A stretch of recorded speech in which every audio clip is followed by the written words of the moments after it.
Salam sehat, salam perubahan. Bertemu lagi dengan saya Intan Nilam di channel kesayangan kalian, Poinyels.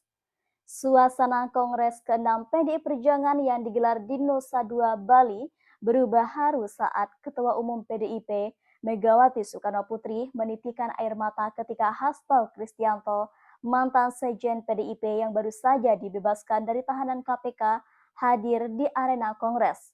Momen emosional ini bukan sekedar pelukan seorang ketua partai kepada kadernya, melainkan menyimpan pesan politik tajam.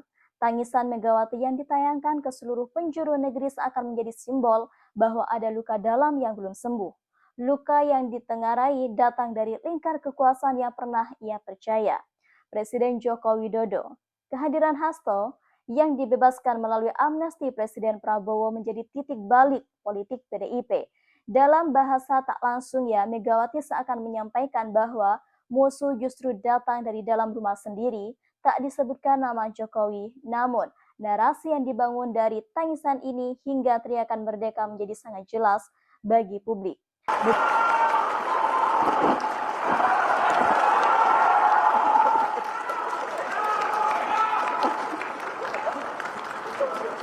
Ternyata kebenaran itu pasti menang. Alhamdulillah, Tuhan memberikan apa yang telah inginkan oleh beliau. Kita sekarang, saya tadinya berdoa, tapi saya tidak terlalu berharap bahwa yang namanya Pak Hasto berada kembali di keliling kita. Beberapa petinggi partai bahkan menyebut ini sebagai kode keras untuk pihak-pihak yang dianggap menikam dari belakang.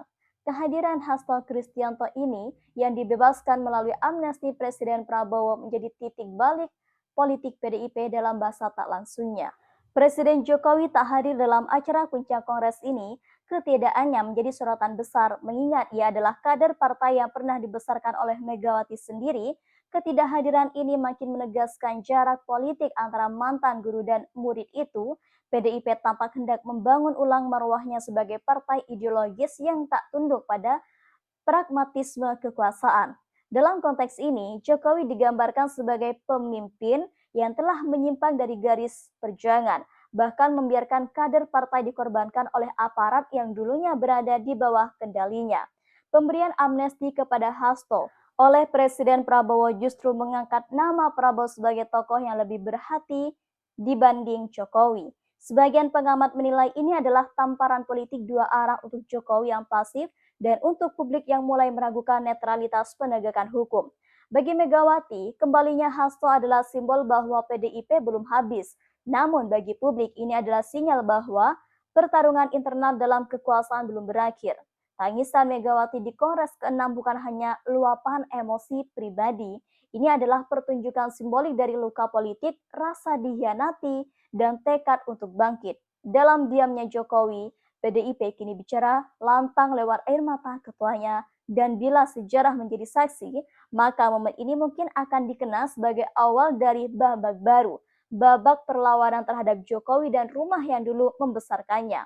Kehadiran Hasto Kristianto dalam penutupan Kongres menjadi pemicu konsolidasi cepat. Digelar tertutup pada Minggu malam di kantor pusat Lenteng Agung dengan satu agenda besar, mengembalikan garis ideologi partai, menjauhkan pengaruh Jokowi dan menyusun langkah taktis menyongsong Pilkada 2025 dan suksesi kepemimpinan nasional 2029. PDIP tidak akan lagi menjadi perpanjangan tangan kekuasaan yang tak peka terhadap kader sendiri, ujar Ketua DPP PDIP Bidang Organisasi Jarod Saiful Hidayat.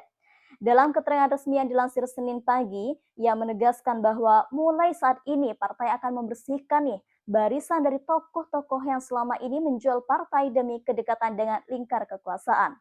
Sumber internal menyebut bahwa Hasto tak hanya akan kembali sebagai sekjen tetapi juga akan didorong sebagai wajah perlawanan terhadap sisa-sisa pengaruh Jokowi di tubuh partai.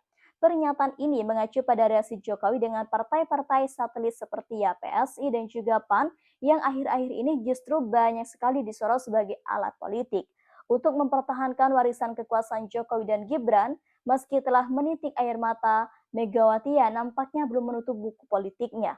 Ia dikabarkan akan mengadakan konsolidasi nasional ke sejumlah DPD PDIP sepanjang Agustus hingga Oktober 2025. Misi utamanya mempertegas kembali Trisakti Bung Karno dan membersihkan partai dari infiltrasi kekuasaan yang tidak sejalan. PDIP kini berfokus nih pada pilkada serentak, bahkan target utamanya memenangkan sebanyak mungkin kursi gubernur terutama di daerah-daerah basis seperti Jawa Tengah, Sumatera Utara, dan Bali. Para kandidat yang dianggap dekat dengan Jokowi disebut tak akan diberi kekuasaan dan juga dukungan penuh. Sebaliknya, para kader ideologis yang loyal kepada garis partai akan dikedepankan. Salah satu sumber menyebutkan bahwa jika Kaisang tidak akan didukung PDIP jika maju di Pilgub Jateng ataupun DKI. Nah, langkah ini jelas ya menunjukkan bahwa PDIP ini tidak segan untuk memutus total pengaruh Jokowi dari segala lini politik elektoral ke depan. PDIP kini bergerak ke arah baru, menjauhi dari presiden yang dulu dibesarkannya, bahkan tangisan Megawati menjadi alarm bahwa kesabaran telah habis, konsolidasi, penguatan akar ideologi dan reposisi kekuasaan menjadi fokus utama bagi Presiden Jokowi. Pesan ini jelas, era Anda di PDIP telah habis.